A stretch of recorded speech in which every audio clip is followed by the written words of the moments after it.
Le conflit au Moyen-Orient a été au centre de tous les discours des dirigeants mondiaux. Le secrétaire général, en présentant son rapport 2024 sur le travail de l'ONU, a déclaré que les dirigeants du monde se réunissaient à l'ombre des conflits qui font rage à Gaza, en Ukraine et dans la guerre du Soudan, que les divisions géopolitiques s'aggravent et que le monde prend la direction de l'inimaginable.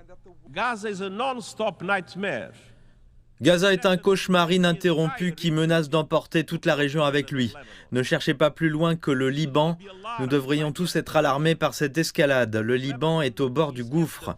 Le peuple libanais, le peuple israélien et les peuples du monde ne peuvent se permettre que le Liban devienne un autre Gaza.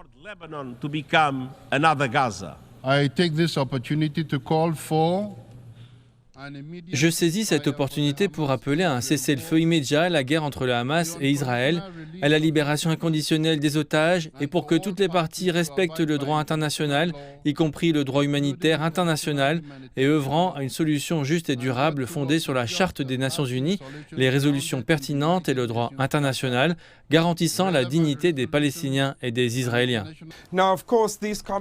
Ces commentaires de ces hauts fonctionnaires de l'ONU reflètent des sentiments partagés par de nombreux dirigeants mondiaux qui se sont exprimés à cette tribune. Le président iranien a également exigé l'arrêt des combats, ajoutant qu'Israël était coupable de crimes contre l'humanité.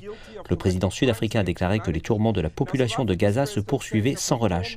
Cyril Ramaphosa a ajouté que les Sud-Africains savent à quoi ressemble l'apartheid, qu'ils l'ont vécu, dont ils ont souffert. Et ils en sont morts. Et il a déclaré que son pays ne pouvait pas demeurer silencieux et regarder l'apartheid se perpétrer contre d'autres.